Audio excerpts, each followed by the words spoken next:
rồi.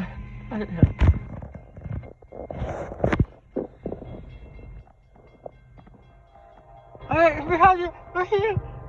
Don't holler. Nó, right here. Right here. Right here.